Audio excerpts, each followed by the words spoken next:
Hello everyone, I'm Aliyah Toboro and welcome to Cristoriata Episode 1. So here with me is our very own pastor from JMO Dumaguete, Reverend Genero Nimaria. Hi everyone. Hello Pastor.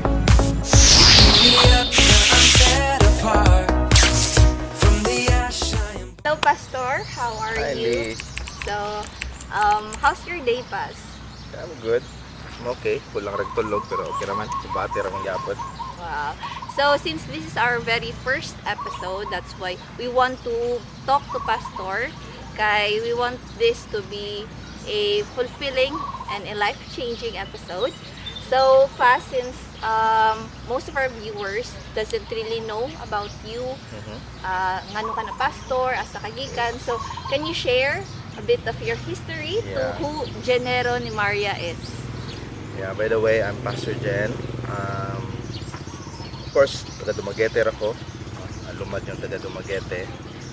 And then kanang batang sigaw ba bisag asa ra mo adto, barkada. Then wala po ko expect na tawag ko ni Lord, no, sa Bible school. And sa una man good ka nang kusog ko mo persecute yung mga Christians ba. No, kusog ko mo bugal-bugal, even mamato ganing simbahan.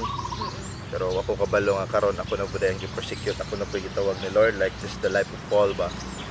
But 2007 I respond to the call of God. I went to the Bible school. Pero diha na ako gihatag ni Lord akong life gyud nga moadto kog Bible school o magpastor ko. That was I think camp to siya, no, camp 2006 December, and then 2007 I decided to go to the Bible school. So I went there and then I graduated last 2011.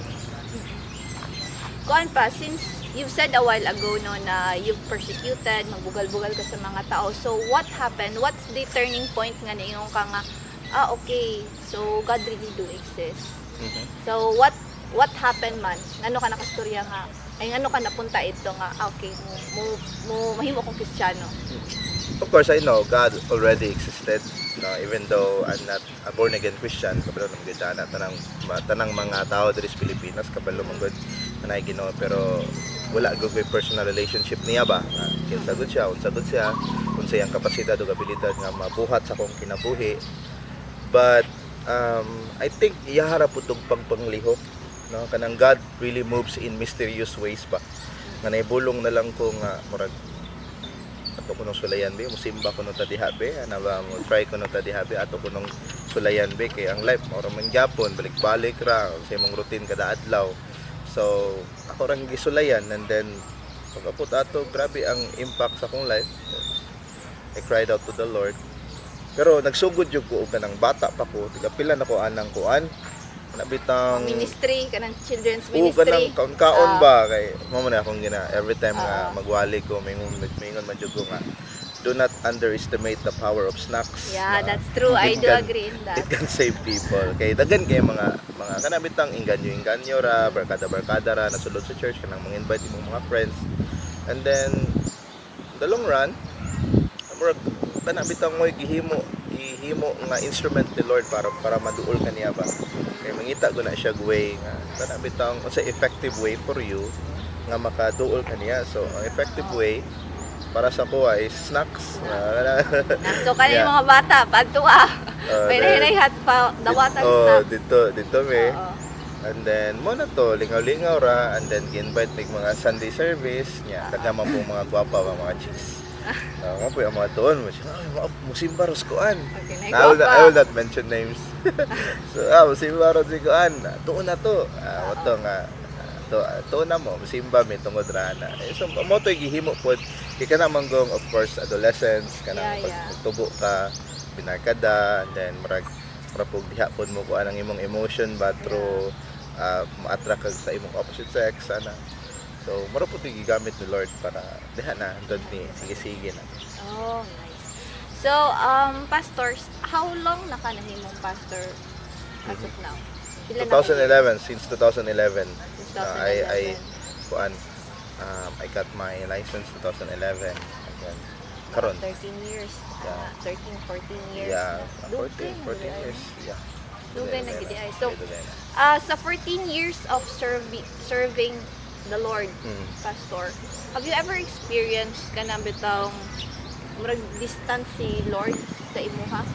Nga murag kay even I myself na ay sinati mupugo nga murag even though I'm going to church, even though I'm serving the Lord, is that it feels like empty bitaw gihapon. So there are instances nga nahitabo na sa ako so sa imo nga part pass as a pastor itself that you are the one who's guiding the Christians. How did you navigate in your faith towards kang Lord when times nga murag distance siya sa imuha? Of course, human as we are, mag-feel na to na. Pero wala mong nawala ang pagagad ni God. Even though wala kay faith niya, pero dili mawala iyang pagagad. Sa ato ara nga side kay, of course, feel na to nga layo siya kay wa man punta ng paduol niya, God. Feel na to nga layo siya kay wa man taga paduol niya. Wa punta ni salig niya. Many times, human as I am, many times daghan jud kayong higayon, pero I thank the Lord when when I married my wife. I thank God nga siya naman na yung push na ko ba mawalan kag paglaom ana ba kay again limited manggod ang ato ang paghibalo sa tanan ba. So usahay mag-pressure ta, usahay kanang maglagot ta nga dili nato makuha ni, pero sa ato anang tawhanon. Pero if mo trust ta ni Lord, ato ihatag ato ang pagsalig niya, murag tagaan ta niya confidence ba nga chill ra diha kay haamang ko, So yes, many times nga di man ingon nga mawalag faith, pero many times ma-discourage ko kay ulat lagi sayang tao ganahan din makuha ang iyang ganahan kana bitang himuon na tong genie si Lord, pero dili man gud inana si Lord. Na siya own timing, na siya own time nga motubag sa tong mga prayers, sa tong mga desires. All we have to do is just to put our trust and faith in Him. So many times po nga gina-prove ni Lord nga tinuod siya. I like that. So bitaw, even though we felt distant kang Lord, you should really have to trust kay yun man naman gud kita.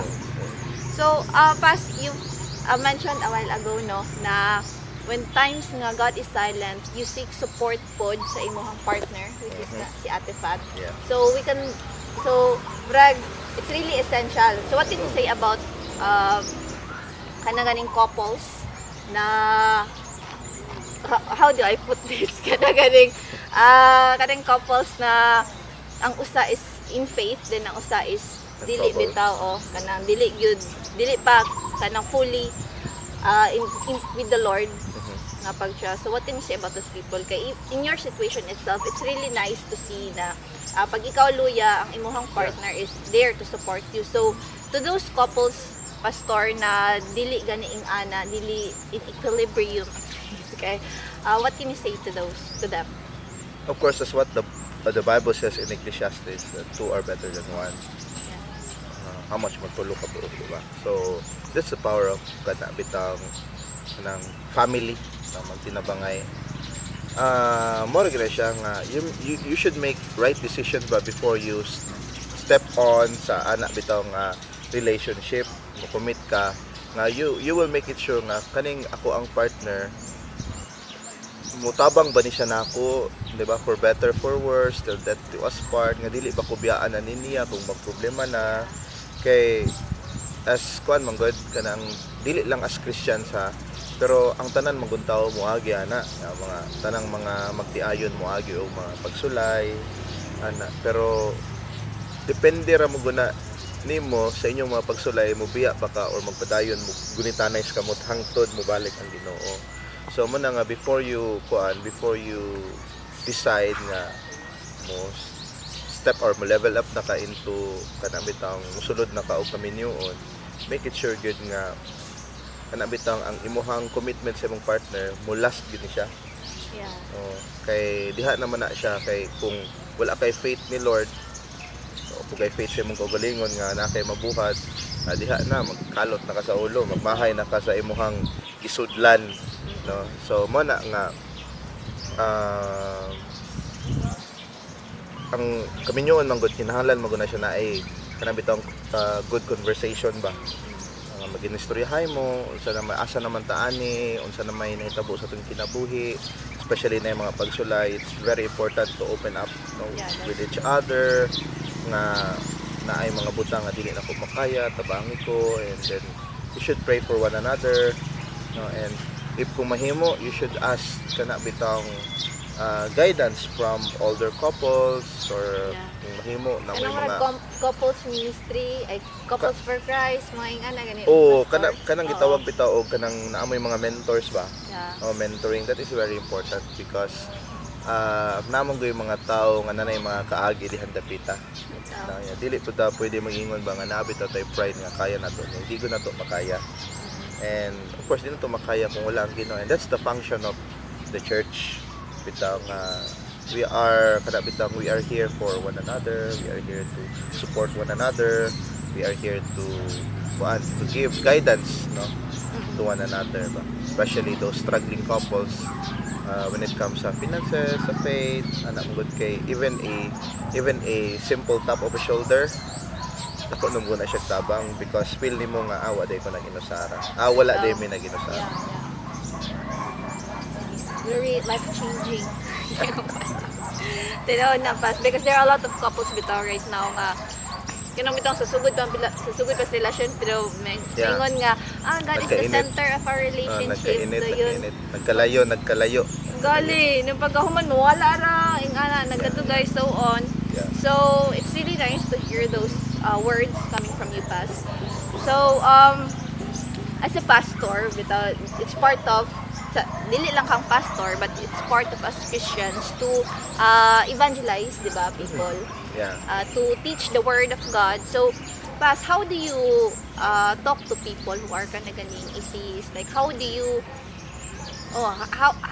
kanang saon mo sila pagpa-understand na murag God is there, God really do exist. If close-minded magud ang tao, close-minded yun ang tao, no? But if once gani nga si Lord ang mulihok, wala gay matod pa nila nga walang matigas na kape sa mainit. Walang matigas na tinapay Sa mainit na kape. Oo. Oo. So once gani nga mulihok na si Lord, dili na gud ta ka kuan na kanang bitawng dili nakakapugong sa imong kaugalingon because there are a lot of characters in the Bible that was being changed by God, di ba? Ang ilang heart kalos, ang ilang heart of stone, but becomes a heart of flesh because the Lord moves in their lives, di ba? Like Apostle Paul, nakita nimo grabe kay siya ka persecute og mga Christians pero gipahumok siya ana. So, not just for the atheists, but for all the people who needs the Lord, no? Kay dili man mga atheists lang nagkinahanglan sa Ginoo, even katong mga tao nga motuo sa Ginoo, nagkinahanglan mo po sila ni Lord. Kay even though dili man gud pasabot nga motuo ka ni Lord, kanang follower na kaniya. Yeah, it's a process. Okay, daghan kay motuo ni Lord pero dili follower. Ningon bi ang Bible, not everyone who calls to me Lord, Lord shall enter the kingdom of God. So, una gyud ipakita nimo na is love. Because mostly man good, especially in the mga atheists sa Philippines, akong na research, mostly nila is kana bitang nakaagi sila og mga trauma, mga worst nga mga situation sa ilang life, nawad-an sila, and then they call God, and then tinuod ka nga Lord, wala lagi minimum bubaga. Ana ba? So, mao na ang ilang kasinatian. So, all we have to do is just Pray for first, them. yeah, of course, pray kay namo gyud akong kay mo ng mga pag-amko. And then kay mao mo na imo pahumok sa kasing-kasing sa mga tao. And when you pray, my God, that means you trusted or you are just trusting the Holy Spirit to move in their lives niya. Ang Holy Spirit mao mo na siya mo pa-prepare, no, sa kasing-kasing sa mga tao na mo na mulihok sa ilang mga kasing-kasing. Because bisag unsa na itong pagpaningkamot ug share nila, we cannot change people's heart. Mo-agree gyud ko ano. Dili gud ta kausap sa tao, pero once gani nga ang balang espiritu na imulihok, bahala kung sa pakagagahi, like what Apostle Paul experienced in the road to Damascus, no? So mo na siya nga ato ray pakita how loving our God is, no? Pray and show them how loving our God is. Naara siya, pero He is the God who will not condemn us of who we are, but He is there willing to rescue us, no? So more na siya. And of course, after ipakita nila nga what's in the Bible are all truth, Yeah, no? okay. And we are not into debate. I'm really against into debate. Pero ningon po ang Bible nga we should prepare our hearts to answer those people who ask us questions, but not into kana bitang mo lalis na gyud sa pulong sa Ginoo. Kay of course dili na to ma-please si Lord na dili na to ang mga tao katawan ra ta ba. So ato ra ipakita nila nga the Bible is true. Our God is alive, and of course namang yung mga ways how to evangelize those people nga na ay mga sinatian nga dili maayo or mga tao nga dili motuo sa Ginoo. Just like you ba, sa imong experience sa una, di ba? So, di mo ni motuo ni Lord sa una, daghan kining arte man ni kay siya. But when the time nga I prayed for her, remember? I prayed for you, and then I laid my hands on you, and then after that, what happened to me? Okay, I really do believe that it's true that there will always be a God-shaped hole sa ato ang heart. Yeah. That there will always be this question of existence sa atua. That's why I tried to seek it. I tried to look for it. And then, yet, there are facts that I'm not satisfied with. That no matter how much I check about it, pero murag, dili ko convinced gani and satisfied. That's why I seek to the Lord. Moto, nag-ask ko about who He is. I tried to search about Him. So, mauto, na fulfilled ko nga it's really true. That God is really true Himself. And He even showed it to me sa ako sa mga instances na I really need Him. So, mauto siya. Yeah, and as a pastor, you don't need to answer everything. You don't need to kanabitang knowledgeable ka sa tanan. Yeah. Kay kuan man gud ka na again, you cannot change people's heart. Mauna ang work ng Lord. Yeah. All you have to do is just to share to them.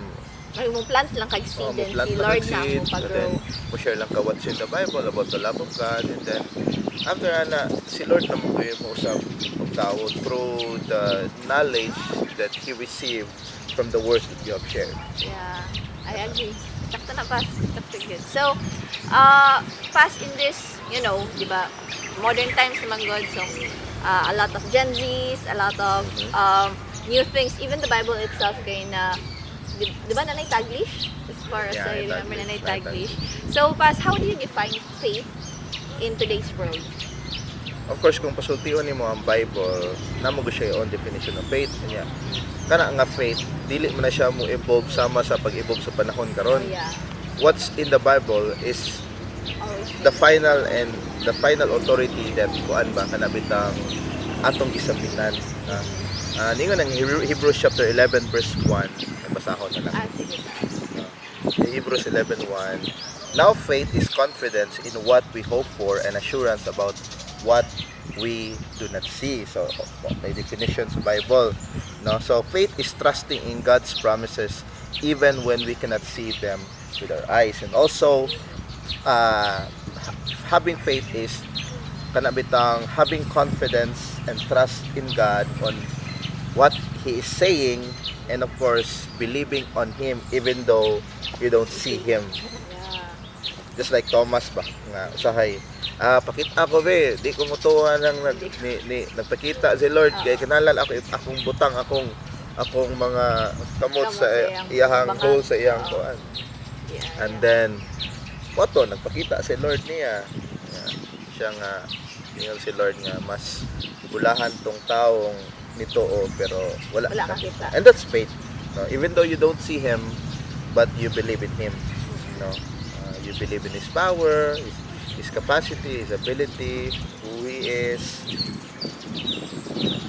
So, pas for, I do agree yun sa imong statement yun na regarding about faith will always be faith. So no about matter Gen Z, sa kada time. about Gen Z, actually it's the same. No, you don't need to change anything man just to fit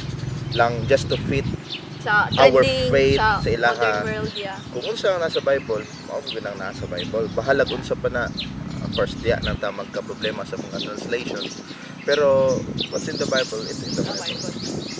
So, hindi ko siya mausap. Mo na yun na siya dapat. Sa approach na lang sa tao nga mo evangelize. Yeah. Sa approach nila, mag-hip hop pa ka. May modern na gyud kayo. magkuhan mga Bitaw. adto ka sa Gen Z or Social media gamiton. sa imong the way ang ilahang the way they communicate right now, ilang mga language karon. Hey, what's up? Ano ba? So, Lagi. diya ka mo sabay kay like ni Apostle ba, to the weak I become weak, to the poor I become poor. Yeah. It means ba nga I'm also wearing their shoe bitaw nga para gyud makuha na ko ilang loob para mo fit ko sa ila para kana bitaw like what Jesus did ba nga we know Jesus is God but He became he became a a man. man para makita ginato nga nakasinati ni siya sa tong kasinatian nga kana bitaw Kita kaingon na. visible gyud ang iyahang hug ang iyang Yeah. presence sa tuang life ba. Dita kaingon nga umangod kasabot si Lord nako. Yeah, Yeah, nahimo that po siyang man himself. So he experienced Of course. sa unsa atong nasinati. So as a pastor bitaw, di ba nag-study magudtod mo ana, di ba? For 4 years I think. Yeah, for you. 4 years to become a pastor. So what's the Depende siya kay na may uban nga mga trainings ra. Oh. Like karon I'm also teaching a Bible school. Training ra na siya for 1 year or less than a year. Pero maka-teach na after some train ay mahimo na yung pastor. Yeah, himself, depende basta. sa asa ka nga denomination o ilang patakaran. Pero ako, I graduated on a kanabitang CHED recognized nga Bible school. Shout out din sa akong mga classmates. So, Yes. winners, IBC 2011. So, kana. Ay asa na dapit ng IBC? Emmanuel Bible College sa Cebu. Ay layo gud na, di mo. 4 years ko sa Cebu. Mm. So, sa imuhang pag-study pass atong times nga you're still student. So, what's the theological kanang ideas gani or theological beliefs that when you're going to teach it to the people, murag mo surprise sila na ay, naday na nga galing. Kuan kana again sa akong gingon what's Or in the kanang Bible. mostly ma-misunderstood nila pas. Okay. Theological na kanang nasa Bible but alahi lang interpretation and murag ma-misunderstood nila. Kuan daghan kaayo dili na to mapagpinagsa-binagsa. Daghan kayo na sa Bible nga kanang makashock about the moving of the Holy Spirit, no? Sometimes man good we put the Holy Spirit in a box nga mora niya mabuhat. Pero if you study the Bible thoroughly, especially kanang sa the book of Acts, Corinthians, daghan day kay siyang pwedeng mabuhat sa atong kinabuhi nga kana bitang abi nato karon wala ra ana ba like about of course as part in the Assemblies of God we believe in the power and the moving of the Holy Spirit, especially when it comes to speaking in tongues and mga prophecy ana totoo man gyud ana, no? Pero kung dili nimo studihan nga naigo ra ka nakadungog, okay. Pero kung imo gyud studihan ang Bible, nani din pwede din ni mahitabo. Daghan din ning inani. So, especially kanan dihan dapita about the Holy Spirit kay there's a lot of kuan man good mga denominations karon when it comes to moving sa Holy Spirit, lahi-lahi sila og kuan. And of course we respect that. No, lahi-lahi sila og kanabitang interpretation, lahi-lahi sila kanabitang stand ba when it comes sa inana ba. Of course, para nako we respect those people kay ako labi na karon nga I'm into an organization wherein organization pod wherein kana bitang open sa tanang mga churches, mga conservative churches, mga nana. So Nang one. yeah, so basta man na siya nga kuan. Then kuan muna ako ra pong kuan ang ilahang pagtuo, ako ra pong gi-respect ang ilahang belief. Pero sa kuha, of course, stick ko sa ako ang istudihan, sa ako may balan o sa ako ang pagtuo, no, like about the Holy Spirit. There's a lot po like when it comes po sa pagka-God ni Jesus, dagang mga shock ana kay of course they believe that Jesus is God, pero kanang igo ra silang nakadungog ba nga wala gud nila nakita o wala gud nila nakita sa Bible. Kay matod pa sa akong teacher sa Bible school, ningon mo siya nga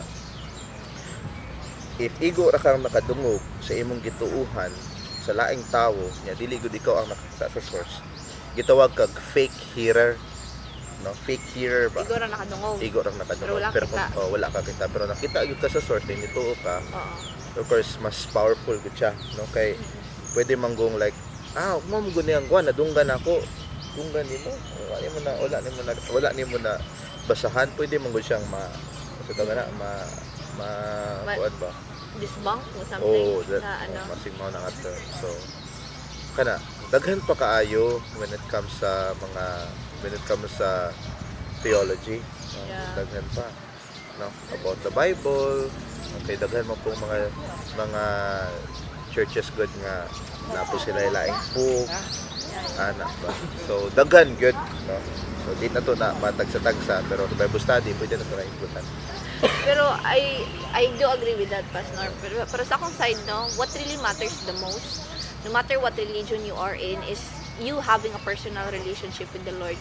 Because at the end of the day, it's between you and God, Yeah. man. Dili siya ka nabitang, ay, sige, kuan ka, Catholic ka, diri ka, born again ka, diri ka. It's you having a personal relationship with our Creator Himself. Yeah, of course, and you need to be a church who teach about having personal relationship with the Yeah. Lord. Na si Lord na good kay ningon mo gud ang Bible nga kanang bitang salvation is found in no one else. No, there is no other mediator between man and God, and that is Christ Jesus. So you should go into a church, whatever church is that, as long as the church teach about Jesus being God and having a personal relationship with God. No, Yeah. because there's no such thing as perfect church, but we have a perfect God. So, Pas, what can you say to those people bitaw nga kanang murag quite in dark na ay kanang quite nadismaya gali kay they're trying, for example, like they're still a Christian, kanang starting pa pagkahuman is something happened, probably an unanswered prayer.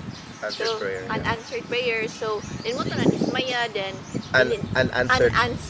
kanang wala na tubag Yeah. nga answer. Unanswered prayer. So, mo to na dismaya, dayon dara na nag-start gani ang hatred, ang kung ano can you say to those people? While we are still in this world, hindi mo gumawala ang pagsulay. Yeah. Again, katong given na human as we are, no? Our understanding atong tanang mabuhat is we are finite pa, limitado ra.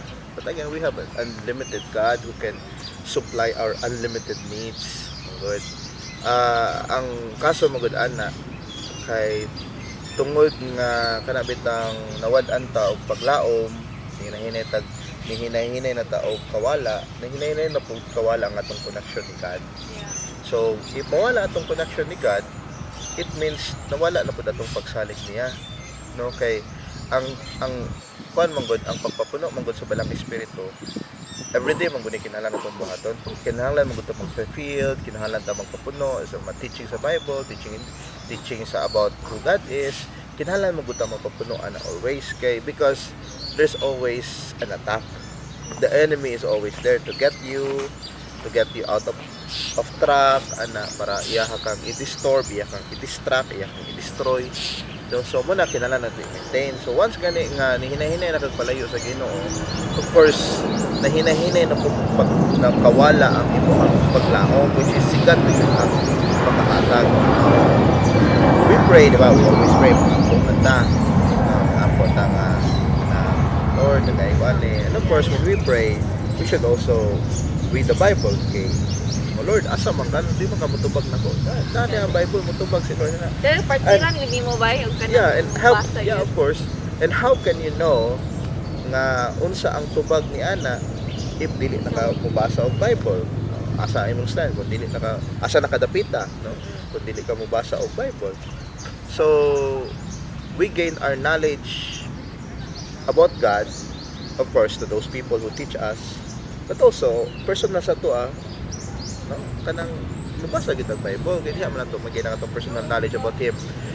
Mo mo akong giingon nga every time, di ba, mag-Bible study ko, mag-teach ko, preach ko, you should bring your Bible, you should read your Bible kay basin dahil nga sayop na niya akong gipang istorya dire, sige ra mag amen sayop Dapat na di na ay. devotion yun, no? Oh, so dapat na kay nana. So Devo. if once gani nga mawala na kag devotion, mura bitaw ginahinay na puputol ba ang imong connection with the Lord. So mawad na kag ano. And of course, may mga nga, di na ko mo to church kay paana ka nang dili na ganahan si Lord nako kay sige kog sala. That kind of mindset bitaw na pangunahon na it's not from the Lord but it's from the devil. Bobo na ang iyang tactic ba nga na si Lord nimo empleyado na ka sangit nimo sungay ana ba Sige. So, a while ago, you've shared, Pastor, no, na ay kanang, ay, di na ako mo church, kaya nakasala ko, yan ang instances.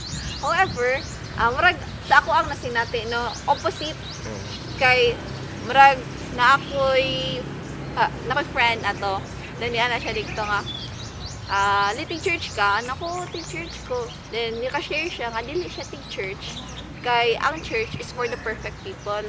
Nga na, gani nga, kanang mga musimba dara is kung ano na katura man ng maayo na gid kaayo the dayon church of course the church is not for the perfect people but then the church is the hospital for yeah sinners. that's true then mo na sila dito nga kuan ay kanang mga musimba manggod kay ay dili sila mo tuo na og pagkristohanon kay even the people who go to the church nga instead na kanang maayo na gani makasala manlibak ra man gani ito gyapon si kuan bisag kasimba na ana gani then it kanang mag-uol ko kay instead na ma-encourage sila masimba mura na no og nanugoy standard nga dapat perfecto pa muna feel na ko one of the kanang conception dili siya right interpretation to the people who go to the church because people who go to church are really the people who are in need of Christ. We go to church not because we want to be perfect. We go to church because we are not perfect and we need a perfect God, no? So diha sa simbahan mag-expect ko ka ng mga nanimba diha wala mga perfecto diha. Kita manggod na manggod tay mga weakness, natay mga kanabitang mga kinsa ta ba, no? Nga dili kanabitang mga negatibong mga butang sa tuwa ba. Pero ang pinakalami mo na we acknowledge No, we are sinners. We are sinners and we acknowledge that God is a powerful God who can change us from time to time, who can change us every day. Kay sa ako magpagtuo when it comes to sanctification kani, theology na pud ni, no? About sanctification, progressive sanctification ba? Nga kanabitang once gani dili lang ingon nga once na kaila kas Ginoo, mausad perfect na ka, mausad na ka, na. naliguan na ka, di na ka mahugaw. Well, we are still in this world. Dagan kay mga evil germs no nga mo kapyot nato nga makasala ta matemta but mo nang kinahanglan gid ta magpahugas ta sa dugo ni Kristo every day no so mo na siya nga do not expect that people in the church are perfect because they are just human beings pero mo lang ni nakalami we go to church because we believe that we are not perfect and we need a perfect God who can change us to help us bitaw it's a progress dili siya kanang one time masisimba ni siya dapat ugma usog ka dili it's mag-goal ka mo na nga part you know what kanang mga kanabitang naamoy mga friends nga mga invite niyo sa church so it means they love you and they care for you no kay alam ba ato tabay magkuan ta dito mas makita pa nako nga nag-care ang mga tao nga kanabitang mo invite sila nako sa church sige sa mo invite sila nako sa laing lugar